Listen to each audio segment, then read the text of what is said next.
दोस्तों, क्या आपने कभी सोचा है कि अगर भगवान खुद आपकी परीक्षा लेने आ जाए तो क्या आप सच में पास हो पाएंगे।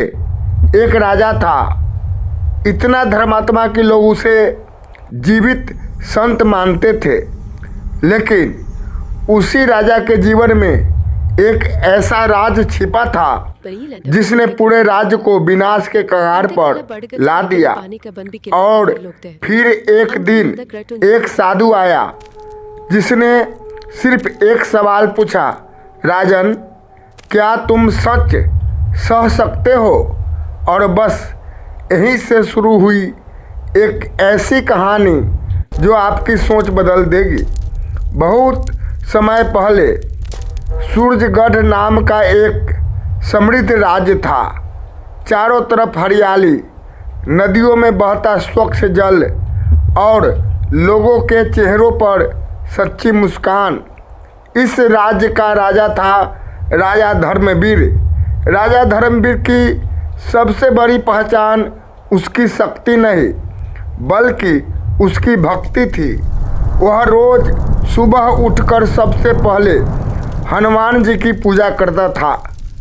जब तक 21 बार हनुमान चालीसा नहीं पढ़ता तब तक जल भी ग्रहण नहीं करता। लोग कहते थे इस राज्य का असली रक्षक सेना नहीं बजरंग बली है। राजा का चरित्र। राजा धर्मवीर साधारण जीवन जीता था। वह महल छोड़कर अक्सर भेष बदलकर प्रजा के बीच जाता, किसी गरीब की मदद करता। एक गरीब जिसको कोई मदद नहीं किया उसे राजा ने अपने कंधे पर उठाकर छोड़ने गया। बूढ़ा रो पड़ा, राजन, आप राजा होकर ये सब क्यों करते हैं। राजा मुस्कुराया, क्योंकि मैं पहले इंसान हूँ फिर राजा। लेकिन दोस्तों, जहाँ प्रकाश होता है वहाँ अंधेरा भी जन्म लेता है। राजा की पत्नी रानी सुरम्या और राज्य का सेनापति विक्रम सिंह दोनों के मन में धीरे धीरे अहंकार और लालच पनपने लगा। रानी को लगता था राजा को राजसी जीवन जीना चाहिए। ये भक्ति और सादगी उसे कमजोर बना रही है। और सेनापति उसकी नज़र थी सिंहासन पर। सेनापति ने रानी के मन का फायदा उठाया। धीरे धीरे दोनों के बीच गुप्त मुलाकातें शुरू हुई। एक रात सेनापति बोला, राजा भक्ति में डूबा है, उसे दुनिया की समझ नहीं। अगर हम चाहे तो ये राज हमारा हो सकता है। रानी कुछ पल चुप रही, फिर बोली, लेकिन राजा को हटाएंगे कैसे। सेनापति मुस्कुराया धीरे, बिना शोर के। विश्वासघात। राजा को कुछ भी पता नहीं था।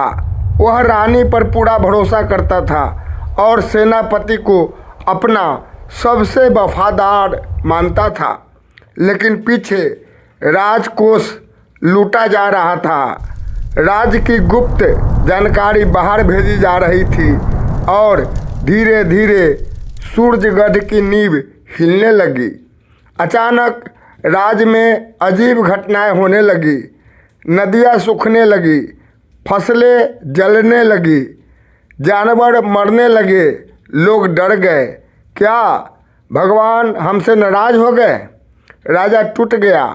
वह मंदिर में जाकर रो पड़ा, प्रभु, अगर मुझसे गलती हुई है तो मुझे सजा दो, मेरी प्रजा को क्यों। साधु का आगमन।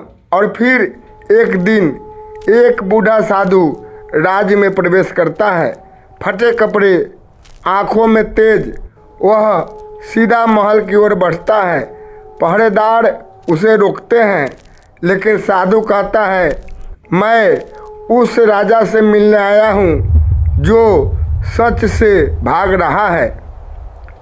सेनापति बाहर आता है, कौन हो तुम। साधु शांत स्वर में, ओ जो तुम्हारा अंत जानता है। सेनापति गुस्से में तलवार निकालता है, लेकिन जैसे ही वार करता है तलवार टूट जाती है, पूरा महल हिल जाता है। राजा से मुलाकात। राजा साधु के चरणों में गिर पड़ता है, मुझे बचाइए। साधु कहता है, राजन तुम्हारी भक्ति सच्ची है, लेकिन तुम्हारा विश्वास गलत जगह पर है। सच का पर्दाफाश। साधु कहता है, आज सत्य सामने आएगा। वह एक दिव्य शस्त्र मंगवाता है, जिसका मन पवित्र होगा वही इसे उठा पाएगा। राजा आसानी से उठा लेता है। सेनापति कोशिश करता है लेकिन असफल। फिर रानी जैसे ही छूती है वह पीछे गिर जाती है। साधु गरजता है, राजन ये दोनों तुम्हारे नहीं, तुम्हारे विनाश का कारण है। सभा में सन्नाटा। रानी रोते हुए सब कबूल करती है। राजा टूट जाता है। अचानक साधु का रूप बदलने लगता है। वह बन जाते हैं हनुमान जी। पूरा महल झुक जाता है। न्याय और दया। हनुमान जी कहते हैं, राजन दंड दो। लेकिन राजा बच्चों को गले लगाकर कहता है, गलती उनकी है, इन मासूमों की नहीं। पूरी सभा रो पड़ती है। हनुमान जी प्रसन्न होते हैं, यही सच्चा धर्म है। और अचानक बारिश शुरू होती है। सूखा खत्म, राज्य फिर से जीवित।